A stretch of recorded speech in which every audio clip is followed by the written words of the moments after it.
Амар байна уу? Та сар шинэ аяллаа хайж байна уу?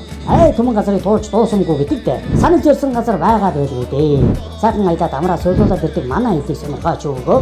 Гойхон содхон ажил буйнаа өгсөн энэ аялаар зүгээр ч нэг аялаад ирэх биш. Зүрх судснаас авахлаад ууц нуруу үе мөч идгэрхгээ. Яриад үл янзын сайхан. За тэр ч утга аастан бориход амжилтын замын өвчнөөс садаад уушгаа сайхан цэвэрлээд ирдэг дээ.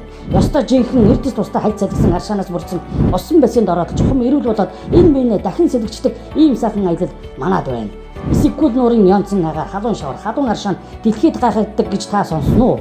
Байгалийн үзэсгэлэн эсэггүүл нуур хаан байдаг вэ гэж юу? За уун хаан гэж бай. Улаанбаатар өшөлтөө өндөгөөс хүннүү айрын онцлогоо суугаад дөрвөн цаг нийцээд Казахстан улсын Алматад Монгод чинь манай компани төлөөлөгч сөрөн орчуулагч маань тосч аваад буйтан тухтаа унаандаа суулгаж шулуухан туж давхсаар Киргиз улсын хилээр гарч явсаар үзэсгэлэн тэсэгкүүд нуурын ирэг дээрх манай сувлал руу өдөртөө яваад л хүрэндэ.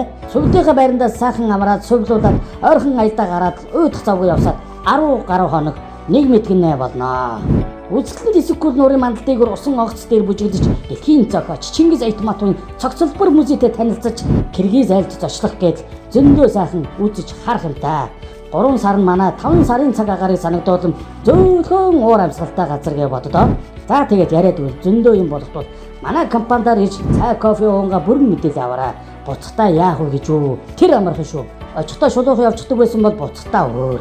Киргиз улсын нийслэлээр дайрч тэндээ 5 одтой буудал бууж хоноод маргааш нь Казахстан улсын Алмата хотод мөн 5 одтой буудал бууж Чамбай гихч Лекс гумаар 2 туулаа гэдэг шиг Монголоос гараад Дундад Азийн 2 сайхан улсыг зориод ирж байгаа юм чинь сайхандаа таминэ.